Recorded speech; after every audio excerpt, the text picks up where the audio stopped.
Swagatika education for excellence को तुम मानू अनेक अनेक स्वागत।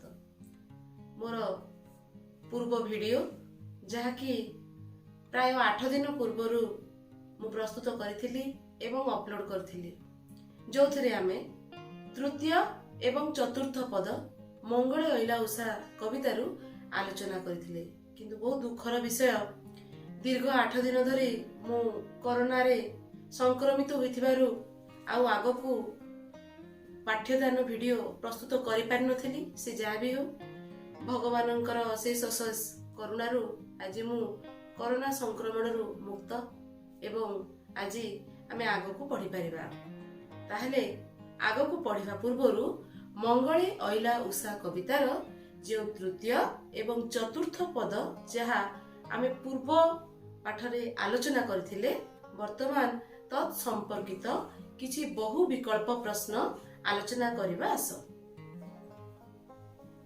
प्रथम प्रश्न, उषांकर निर्देश रे किए संगीत गान करुथिला? ऑप्शन गुडी कहला समीर, सुरभि, कलिंग, कुंभाटुआ। उषांक निर्देश रे संगीत गान के करुथिला? समीर संगीत गाए, भ्रमर बीणा बजाए पदटी रहिछि। परवर्ती प्रश्न, उषांकर निर्देश रे किए नृत्य रे व्यस्त थाए? उषांक निर्देश रे एथिरु सुरभि नर्तने थाए। उषांक निर्देश रे सुरभि नृत्य रे व्यस्त थाए। यार उत्तर होबो सुरभि। तृतीय प्रश्न, किए भाट होई स्तव पाठ करिथिला? ऑप्शन गुडी करैला कुंभाटुआ, सुरभि, कजलपाती, भ्रमर। तो भाट अर्थात स्तुति गान करे। एथिरे किए स्तुति गानकारी साजिथिला ना कुंभाटुआ होई भाट आरंभिला स्तव पाठ पदरे रहिछि। येला कुंभाटुआ भाट होई स्तव पाठ करिथिला। देखो 4 नंबर प्रश्न, किए पाट मागध बेसरे आसीथिला? ऑप्शन गुडक हेउछि सुरभि, कुंभाटुआ, भ्रमर, कजलपाती। आमे या पूर्व प्रश्न देखिथिले जे कुंभाटुआ होई भाट आरंभिला स्तव पाठ, कलिंग अइला पाट मागध बेसे। तो एठी कलिंगर अर्थ हेउछि कजलपाती पक्षी, तेणु यार उत्तर हो कजलपाती। पंचम प्रश्न, सती राज्य रानी रूपे कवि काहाकू वर्णना करियछन्ते? किए से सती एवं राज्यर रानी? आमे एटा भी आलोचना करथिले। तो राज्य हेउछि अयोध्या राज्यर रानी। तेबे सती राज्यर रानी हिसाब रे कवि काहाकू कहिसंती? उषा ना अनुकंपा ना सीता ना तमसा? तमसा हेउछि नईर नाम। अनुकंपा विषय आमे पर्यंत आलोचना करिना। उषा सकाळ एवं आरटी हेउचंती सीता। तो यार सठिक उत्तर हेउछि सीता। सीता को सती राज्य रानी रूप रे कवि वर्णना करचंती। 6 नंबर प्रश्न देखो, मुनि मुख वेद स्वन काहाकू पूर्ण कला बोली कुहा जायछि? मुनि मुख वेद स्वन पूर्ण कला श्याम वन। तो एठी जो हमर ऑप्शन रहिछि आश्रम प्रांगण, श्याम वन, समुद्र कूल, तमसा ने सठिक उत्तरटी हेबो श्याम वन। 7 प्रश्न, मुनि गणंकर उच्च ओंकार ध्वनि को कवि काहा सह तुलना करिसंती? कोन कोन ऑप्शन रहिछि? झरणा नाद, पक्षींकर कलरव, आश्रमवासींकर कोलाहल तथा ऑप्शन डी रे रहिछि सरस्वतींकर बीणा झंकार। तो एठी उच्च ओंकार ध्वनि को सरस्वतींकर बीणा झंकार सहित कवि तुलना करिसंती। वर्तमान परवर्ती प्रश्न देख। 8 प्रश्न, वनभूमि उज्जवल होई उठिबाकू कवि काहा सह तुलना करियछंती? समुद्रर तरंग सहित, सूर्योदय सहित, मंत्र बल रे शक्ति बढ़िबा ना नईर तरंग? उत्तर कोन हबो? मंत्र बळे जेन्हे बढ़ी आसिला बळ अछि। तो मंत्र बल रे शक्ति बढ़िबा सहित कवि तुलना करूछंती जेतेबेले सूर्य उदय होइछि एवं क्रमशः वनभूमि उज्जवल देखा जाउछि। ଅନନ୍ତଙ୍କର ବାସ କେଉଁଠି? ଅନନ୍ତ ଆମେ ବାସୁକି ନାଗ ବିଷୟରେ ଆଲୋଚନା କରିଛେ। ତାଙ୍କର ବାସ କେଉଁଠି? ସ୍ୱର୍ଗ, ମର୍ତ୍ତ୍ୟ, ପାତାଳ ନା ଆଶ୍ରମ? ବହୁତ ସହଜ, ତାର ଉତ୍ତର ହେଉଛି ପାତାଳ। ପାତାଳ ପୁରୀରେ ତାଙ୍କର ସ୍ଥାନ, ବାସସ୍ଥାନ। 10ମ ପ୍ରଶ୍ନ, କଳିଙ୍ଗ ଅଇଲା ପାଟ ମାଗଧ ବେଶେ, ଏଇ ଯୋଉ ପଦଟି ରହିଲା ଏଥିରେ ରେଖାଙ୍କିତ ପଦ ହେଉଛି କଳିଙ୍ଗ। ତ ଗାର ଦିଆଯାଇଛି ରେଖାଙ୍କିତ ପଦ, ତାର ଅର୍ଥଟି କଣ ଆମେ ଦେଖିବା। ଓଡ଼ିଶା, ଭ୍ରମର, କଜଳପାତି ନା କୋଇଲି? ଆମେ ଜାଣିଛୁ କଳିଙ୍ଗ ଓଡ଼ିଶାର ପ୍ରାଚୀନ ନାମ ମଧ୍ୟ କଳିଙ୍ଗ। ତେବେ ଏଠି କବିତାରେ କଳିଙ୍ଗ କହିଲେ କଣ? କଜଳପାତି ପକ୍ଷୀକୁ କୁହାଯାଉଛି। ତାହେଲେ ପିଲାମାନେ, ସଂସାର ବିଷ ବୃକ୍ଷରେ ଦୁଇଟି ଫଳ ଫଳିଛି। ଗୋଟେ ହେଉଛି କାବ୍ୟ ଅମୃତ ସ୍ୱାଦ ଏବଂ ଅନ୍ୟଟି ହେଉଛି ସଜ୍ଜନ ସଙ୍ଗତି। ତାହେଲେ ଆମେ କଣ କରୁଛୁ? ଆମେ ସେଇ କାବ୍ୟ ଅମୃତ ସ୍ୱାଦ, ସେଇ ଯୋଉ ରସ, ସେ ରସକୁ ଆମେ ଆସ୍ୱାଦନ କରୁଛୁ। ତ ଚାଲ ଆଜି ଆମେ ମଙ୍ଗଳେ ଅଇଲା ଉଷା କବିତାର ପରବର୍ତ୍ତୀ ପଦ, 5ମ ପଦଟିକୁ ପଢିବା। ପ୍ରଥମେ ମୁଁ ଯୋଉ ଭଳିଆ ବାକି ପଦ ଆବୃତ୍ତି କରିଥିଲି ସେଭଳିଆ ଆବୃତ୍ତି କରୁଛି ଏବଂ ତୁମେ ମାନେ ମଧ୍ୟ ମୋ ସାଙ୍ଗରେ ଆବୃତ୍ତି କର। ଏକାଳୀ ବ୍ରହ୍ମଚାରିଣୀ ଅନୁକମ୍ପା ତପସ୍ବିନୀ আসি জনক নন্দিনী পাশে গম্ভীরে বইলে উঠ বৈদেহি উষা সুকুমার দেহি আসিছি দর্শন দেই তোষ বিধিরে তমসা রহিছি অনাই কোଳ କରି ଥରେ ସୁଖ ଲଭିବା ପାଇଁ। ପଢିଥିବା 5ମ ପଦରୁ ଯାହା କିଛି ତୁମ ପାଇଁ ନୂତନ ଶବ୍ଦ ହେଇପାରେ ସେଥିରୁ କିଛି ଶବ୍ଦ ଆମେ ଆଲୋଚନା କରିବା। ବ୍ରହ୍ମଚାରିଣୀ, ଏକାଳେ ବ୍ରହ୍ମଚାରିଣୀ। ବ୍ରହ୍ମଚାରିଣୀ ଶବ୍ଦ ତାର ଅର୍ଥ କଣ ହବ ନା ବ୍ରହ୍ମ। ବ୍ରହ୍ମ ଅର୍ଥାତ୍ ତପସ୍ୟା କରିବା। ବ୍ରହ୍ମର ଅର୍ଥ ହେଉଛି ତପସ୍ୟା କରିବା ଏବଂ ଆଚରଣ। ତପସ୍ୟା, ବ୍ରହ୍ମର ଅର୍ଥ ହିଁ ହେଉଛି ତପସ୍ୟା, ଆଚରଣ। ତେବେ ତପସ୍ୟା ଆଚରଣ ଯିଏ କରନ୍ତି ତାଙ୍କୁ ବ୍ରହ୍ମଚାରିଣୀ ବୋଲି କୁହାଗଲା। ତାର ଇଏ ଗଲା ସ୍ତ୍ରୀଲିଙ୍ଗ, ପୁଲିଙ୍ଗରେ ହେବ ବ୍ରହ୍ମଚାରୀ। ପୁଲିଙ୍ଗରେ ବ୍ରହ୍ମଚାରୀ, ସ୍ତ୍ରୀଲିଙ୍ଗରେ ବ୍ରହ୍ମଚାରିଣୀ। ଜନକ ନନ୍ଦିନୀ, ଜନକ ହେଉଛନ୍ତି ସୀତାଙ୍କର ପିତା, ମିଥିଳା ରାଜ୍ୟର ରାଜା ଜନକ। ଜନକ ନନ୍ଦିନୀ, ଏଠି ନନ୍ଦିନୀ ଅର୍ଥାତ୍ କନ୍ୟା। ଜନକ ନନ୍ଦିନୀର ଅର୍ଥ ହିଁ ହେଉଛି ଜନକ କନ୍ୟା। ନନ୍ଦିନୀ ଶବ୍ଦକୁ ଯଦି ଦେଖାଯିବ ପିଲାମାନେ ଏଠି ମଧ୍ୟ ଟିକେ ଆଲୋଚନା କଲେ ଭଲ ହେବ। ନନ୍ଦ ଅର୍ଥାତ୍ ଆନନ୍ଦ ଏବଂ ଆନନ୍ଦ କେଉଁଟା ଆନନ୍ଦ ପ୍ରଦାନ କରିଥାଏ ନା ପରିବାରରେ ଯେତେବେଳେ ପୁତ୍ର କିମ୍ବା କନ୍ୟା ପରିବାରବାସୀ ଲାଭ କରନ୍ତି ସେତେବେଳେ ଆନନ୍ଦ ମିଳିଥାଏ। ତେଣୁ ଏ ଦୃଷ୍ଟିରୁ ନନ୍ଦନ ଯାହା ପୁତ୍ର ସନ୍ତାନକୁ କୁହାଯାଇଥାଏ ସିଏ ବି ଆନନ୍ଦଦାୟୀ ଏବଂ ତାର ସ୍ତ୍ରୀଲିଙ୍ଗ ହେବ ନନ୍ଦିନୀ। ନନ୍ଦିନୀ ଅର୍ଥାତ୍ କନ୍ୟା। ତପସ୍ୱିନୀ, ତପସ୍ୱିନୀ, ଏଠି ତପସ୍ୱିନୀ କାହାକୁ କୁହାଯାଉଛି? ପଦରେ କାହାକୁ କୁହାଯାଇଛି? ଅନୁକମ୍ପାକୁ କୁହାଯାଉଛି।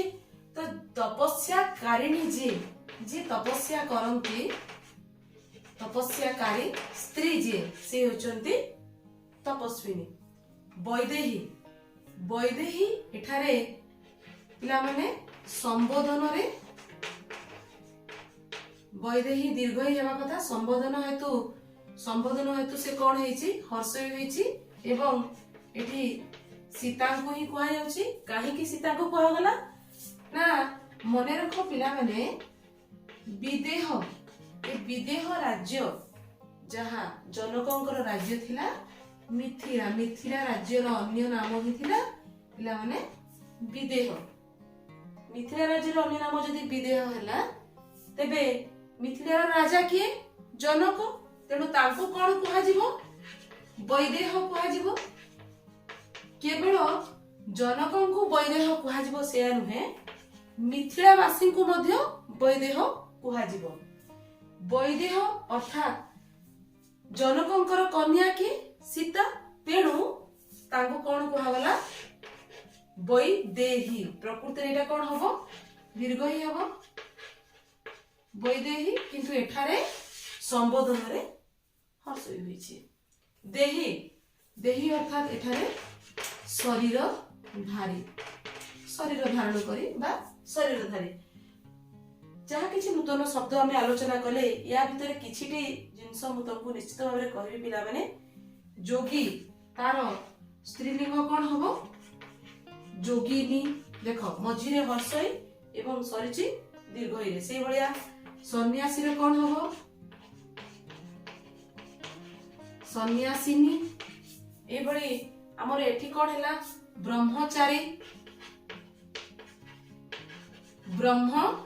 ब्रह्मचारी तार एटा पुलिंग तार स्त्रीलिंग कौन हबो ना ब्रह्मचारिणी र दीर्घ थिला किंतु स्त्रीलिंग रे एठी हर्षई हो गेला एवं शेष रे दीर्घ उच्चारण होला से भलिया तपस्वी रो मध्य होई परिबो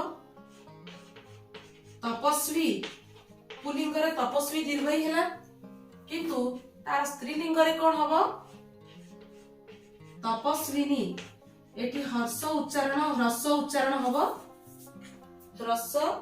हबो तपस्विनी तार स्त्रीलिंग रे एठी दीर्घ ही हेबो एबोली भाबरे ए पदरु आमे अनेक किछि नुआ शब्द गुलिको आमे जानिले पदरे वर्तमान आमे तार अर्थटी को भाव सहित आमे बुझी नेबा एकाळे ब्रह्मचारिणी अनुकंपा तपस्विनी आसी जनक नंदिनी पासे गंभीरे आमे जेतेबेले पदटी को आवृत्ति करूथिले तार निर्दिष्ट स्थान रे आमे श्वास विराम नउथिले किंतु अर्थ बुझिला बेलको मु जो भली तुमको गार टाणी की देखेबी पिला माने तमे सेही भली देखो पादटी को भांगिले तार अर्थ बाहरिबो एकाळे ठीक एही समय रे ब्रह्मचारिणी एवं तपस्विनी उभय अनुकंपाक पाई कुहा जायछि वाल्मीकि ऋषिंकर आश्रम रे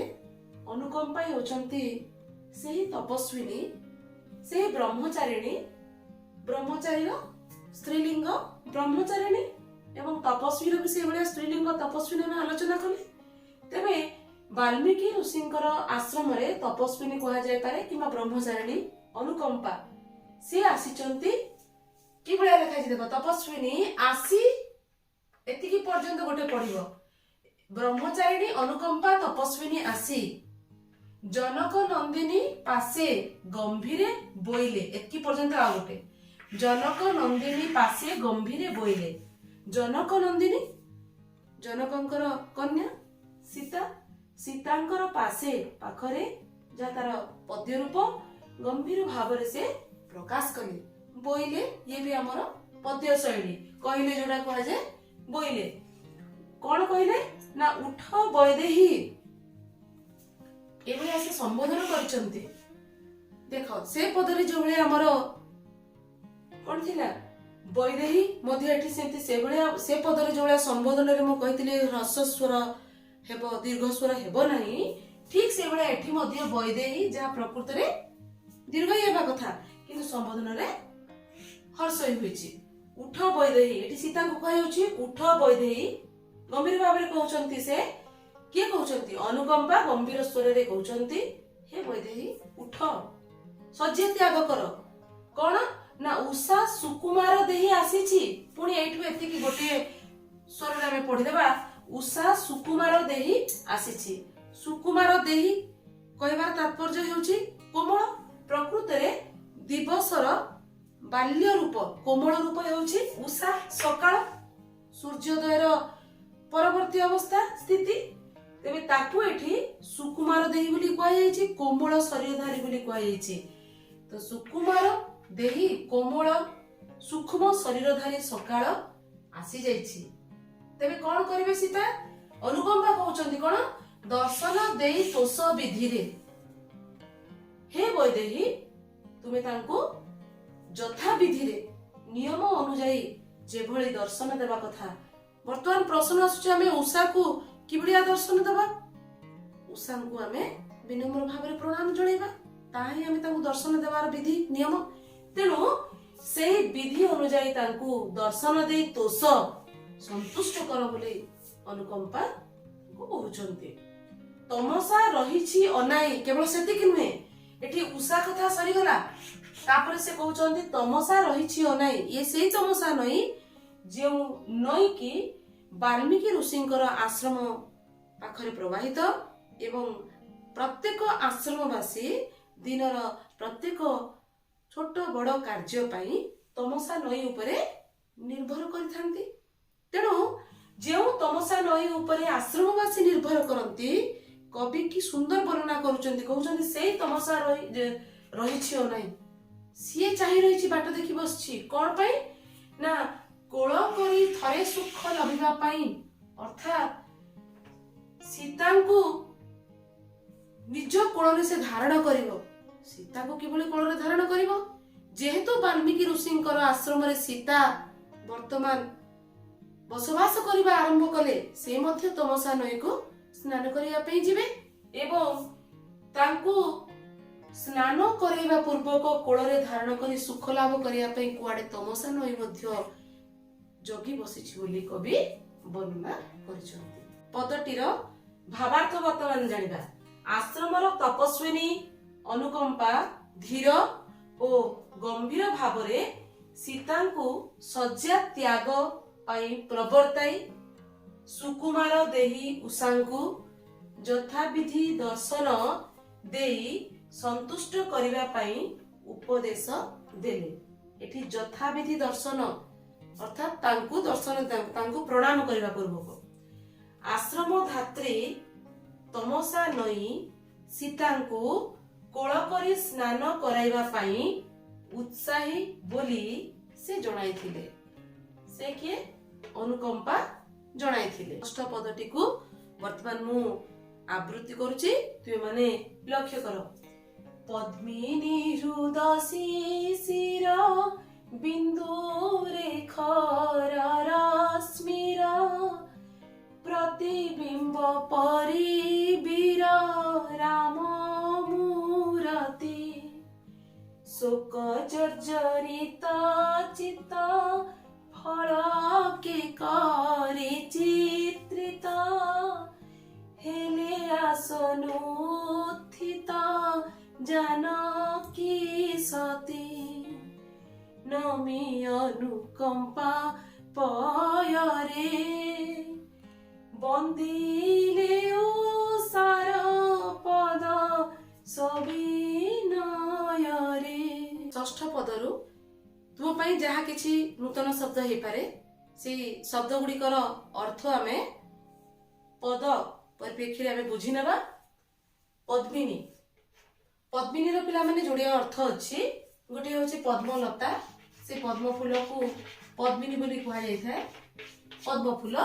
ଏବଂ ଅନ୍ୟ ଅର୍ଥ ତାର ହେଉଛି ପଦ୍ମବନ୍ଧା ସ୍ତ୍ରୀ। ମନେ ରଖ ପିଲାମାନେ, ଏଇ ପଦ୍ମବନ୍ଧା ନାରୀ ସୀତା ହିଁ ଥିଲେ। ସୀତାଙ୍କୁ ହିଁ ପଦ୍ମିନୀ କୁହାଯାଏ, ତେଣୁ କାରଣ ସେ ଥିଲେ ପଦ୍ମବନ୍ଧା ସ୍ତ୍ରୀ। ତେବେ ଏଠି ପଦ୍ମିନୀର ଯୋଡ଼ିଆ ଅର୍ଥ ପଦ୍ମ ଏବଂ ସୀତା। ଖର, ଖର ଅର୍ଥାତ୍ ହେଲା ପ୍ରଖର, ଟାଣୁଆ ବି କୁହାଯାଇପାରେ। ଖର ରଶ୍ମିରେ ଅଛି, ଟାଣୁଆ ଖରା।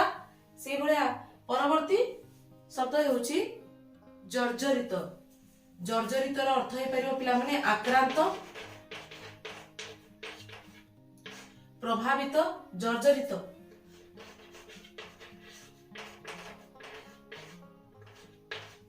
ଶୋକ ଜର୍ଜରିତ ଚିତ୍ତ ରହିଛି।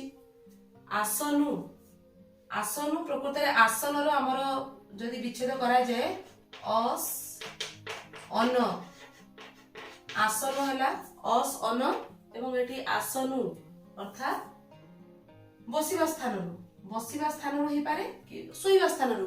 जेहेतु सीता शोइचंती एठी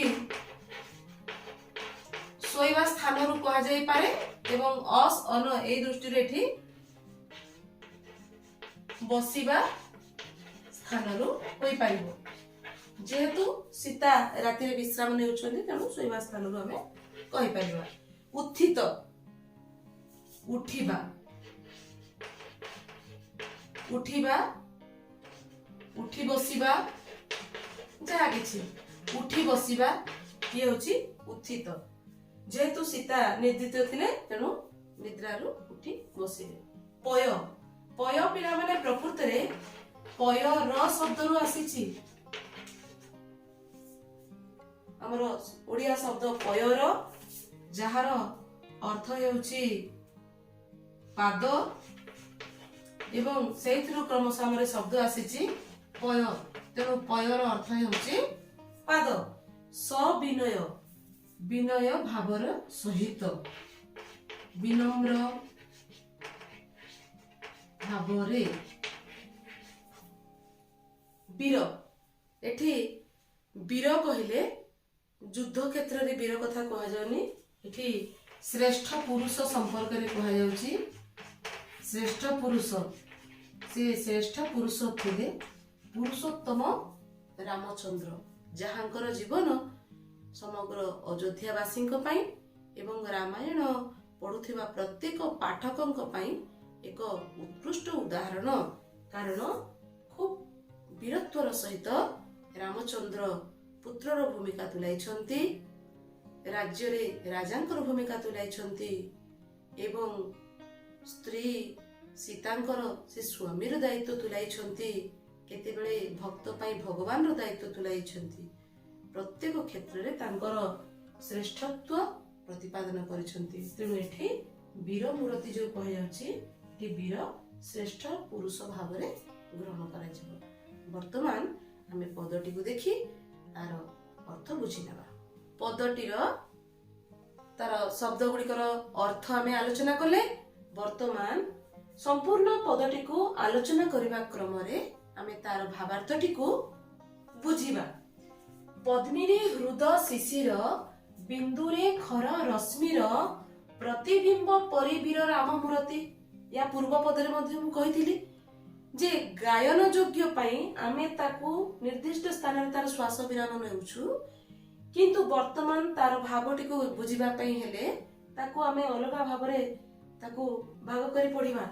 जेबळी पद्मिनी हृद शिशिर बिंदुरे पद्मिनीर हृदय शिशिर बिंदुरे बोली कहा जाउची। एठी पद्मिनीर हृदय कोन? गोटिए हैला पद्मिनी अर्थात पद्म फूलर हृदय। हृदय माने तार पाखुडा। पद्म फूलर पाखुडा रे जो शिशिर बिंदु लागि रहिछि, काकर बुंदा लागि रहिछि, सेतिरे खर रश्मिर सूर्यंकर खर अर्थात टाणुआ किरण जेतेबेले पडुछि ता प्रतिबिंबित होउछि, ता चकचक करूछि। एठी द्वितीय अर्थ रे देखिले पिला माने पद्मिनी हृद शिशिर। एठी पद्मिनी किए ना? एठी पद्मिनी हेउचंती सीता। सीतांकर हृदय रे शिशिर बिंदु कोन ना? से जो दुख शोक जंत्रणार जो शिशिर बिंदु एठी कहा जाउछि, जो शोक तांको हृदय रे रहिछि लागि रहिछि ताकू शिशिर बिंदु कहा जाउछि। एवं सेथिरे जेतले खर रश्मिर अर्थात सकाळर सूर्य किरण पडुछि सेतेबेले प्रतिबिंब देखा जाउछि। सेथिरे प्रतिबिंबित हेउछि कोन ना? वीर राम मूर्ति, वीर पुरुषोत्तम श्रेष्ठ पुरुष रामचंद्रंकर मूर्ति प्रतिबिंब प्रतिफलन सेठी होउछि, प्रतिबिंबित होउछि एठी कहा जाउछि। टिकिए गभीर भावरे चिंता कले जेतेबेले साधारण मनीष आमे जेतेबेले आमे राति रे सोई पडू, जहा किछि हमर मानसिक चिंता थाए ताहा किछि समय पई आमे भूली जाऊ, सोई पडू।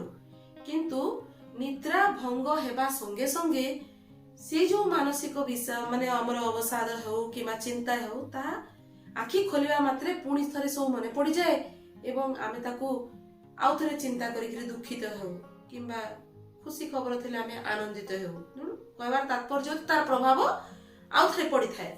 ठीक सेही बड़ी एठारे खर रश्मिर कहबार तात्पर्य हेउची जेते बेले सीता निद्रा भंग होइछि तांकर सकाळ हेबा संगे संगे पुणी थरे तांकर दुःखपूर्ण हृदय रे केवल वीर पुरुषोत्तम श्री रामचंद्रଙ୍କର मूर्ति अर्थात तांको विषय ही से चिंता करूछन ताहा ही प्रतिबिंबित हेउची प्रतिफलित हेउची। शोक जर्जरित चित्त शोक अर्थात दुख रे संपूर्ण जर्जरित तांकर चित्त तांकर हृदय एठी चित्त फलक गोटे शब्द फलक करा गला चित्त फलक तांकर चित्त फलक रे जहा कि शोक जर्जरित एवं सेतिरे शोक भरी रहिछि करी चित्रित सेतिरे काहार चित्र से अंकन करिसंती केवल गोटे मात्र चित्र सेतिरे देखा जाउछि काहार ना वीर राम मूर्ति तांकर स्वामी प्रभु श्री रामचंद्रଙ୍କର मूर्ति सेतिरे से चित्रित करिसंती करी हेले आसनु उत्थित आसनु एठारे आसन बसिबार आसन नुहे जेहेतु सीता राति रे सोई रहिथिले तांकर शयन करिथिबा स्थानरु से उठिले जाग्रत हेले आसनु हेले उत्थित आसनरु उत्थित हेले किए ना जानकी सती एठी जनकंकर नंदिनी जनकंकर कन्या हितबार तांकर अन्य नाम होछि जानकी एवं सती सीता को ही कहा जाउछि। नमी अनुकंपा पयरे या पूर्व पदरे अनुकंपा तांको आग्रह करथिले आग्रह प्रकाश करथिले जे हे वैदेही शଯ୍ୟା त्याग कर एवं विधि अनुଯାयी उषांकु दर्शन दियो। एठी जड़े भारतीय नारी भारतीय परंपरा संस्कृति अनुଯାयी कौन आमर परंपरा रही ना सीता जे कि अयोध्या राज्यर राणी होइतिले मध्य निज ठारो बयस रे बड़ तथा वाल्मीकि आश्रमर श्रेष्ठ साधिका बयस रे बड़ जे अनुकंपा तांकु जेते बेले से देखिछंती सकाळु से कोन करिसंती तांको पयरे पाद तळे नमिछंती प्रणाम करिसंती। ये ही श्रेष्ठ वैदिक परंपरा जेउठी तपस्वी साधक ब्रह्मचारी एमानंकु सब बेले उच्च आसन रे रखा जायथे एवं तांकु प्रणाम करा जायथे। से समान काम सीता मध्य करिसंती। तांकर हृदय रे रामचंद्रंकर दुख रामचंद्रଙ୍କ ठाରୁ विच्छेद जनित दुख रहिछि तथापि जेते निद्रा त्याग करिसंती से कोन करिसंती ना श्रेष्ठ साधिका अनुकंपांकर पाद तळे प्रथमे प्रणाम जणाइछंती तापरे कोन करिसंती विधि अनुଯାୟୀ कार्य से करूछंती। बंदिले उषार पद सविनय रे एवं परवर्ती पर्याय से सकाळ को देखिछंती कुटीर प्रांगण को आसीचंती एवं जेतले से कुटीर बाहर को आसीचंती सकाळर आलुओ तांको ऊपर पड़िछि एवं सेठी से उषा को मध्य विधि अनुଯାୟୀ दर्शन देइछंती कोन करचंती ना तांको वंदना करचंती। बंदिले अर्थात तांकर गुणगान कले जस गान कले प्रशंसा गान कले एवं उषा को मध्य से तांकर पद मध्य तांको मध्य प्रणाम करचंती एवं विनम्र भावरे तांकर प्रशंसा गान करचंती। तेनु एटा ही यथा विधि से अनुकंपांको एवं उषांकर पद वंदना करचंती। ताले पिला माने षष्ठ पदटीर भावार्थ वर्तमान जानि नेबा जाठी मु लिखि देछि तो माने ताको निश्चित भाव में टिपि रखिबो एवं या तमर बहुत काम रे आसीबो। पद्म पाखुडा रे लागिथिबा शिशिर बुंदा रे टाण सूर्य किरण जेभଳି चकमक करे ठीक सेही परी पद्मगंधा नारी सीतांकर दुख जर्जरित हृदय रे